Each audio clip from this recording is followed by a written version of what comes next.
Kabayan, nagbabalik si Boy Kubos. Itong plier na to pala ay gusto kong i-share sa inyo kung maganda ba o hindi. Actually kabayan, nabili ko to sa Amazon at nagkakahalaga to siya ng 8,000 pesos. Yung nag-sale lang to, nag-sale. So kung sa totoong presyo nito, yung hindi pa siya nag-sale, ay nasa 20,000 pesos. So gusto kong i-try kung gaano ba talaga ito ka okay itong plier na to. So ang plier pala nito ay Klein Tools. So made in USA. Kung mababasa niyo, made in USA. So meron siyang stripper dito. Meron siyang number 14, number 12, number 10. Yan, nandyan, naka-indicate na yan. So meron siyang mga ano dito. Pwede siya sa strand wire at saka solid wire. Meron siyang crimping tools. So ito yung plier na to. Parang isa lang yung plier mo, pwede na. Kasi meron ka na dito, stripper, crimping. Meron kang pamputol dito ng mga pwede mo ipasok dito yung tie wire, no? Pwede maputol at saka yung mga screw. Pwede maputol ang screw, ipasok mo lang dito sa butas, screw. Pamputol to ng screw eh. Ngayon ititest natin kung gaano ba talaga kung sa 1 to 10 i-check ko.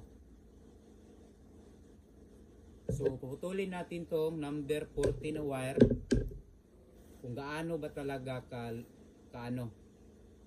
kaganda ang plier na to.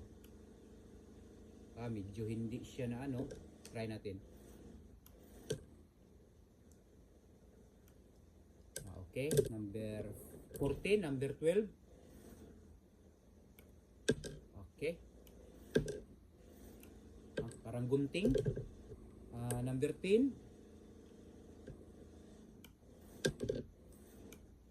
So yung kamay mo medyo okay kasi parang wala lang, parang gunting kabayan. So number 8. Yan. So try natin magbalat ng number 14 itong stripper niya. Yan, pasok natin.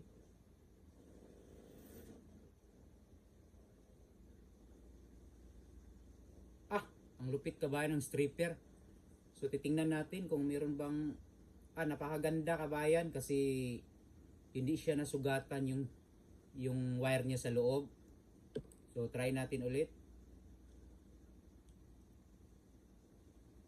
Ang ganda kabayan So number 14, try natin number 14. Parang wala lang kabayan. Number 10.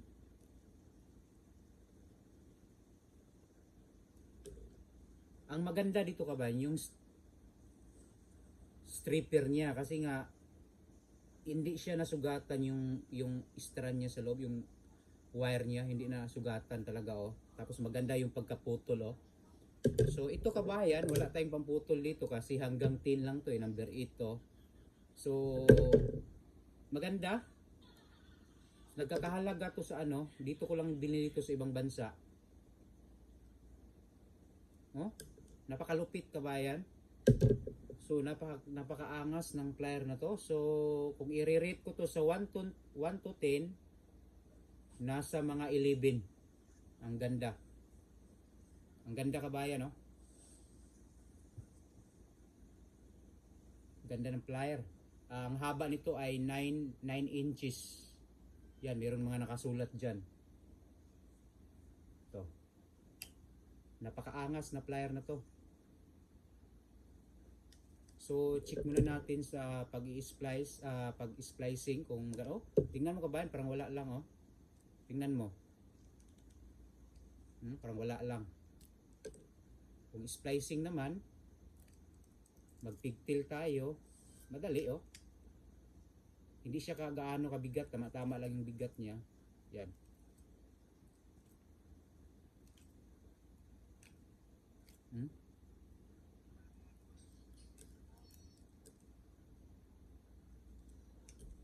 napakalupit kabayan, napakalupit.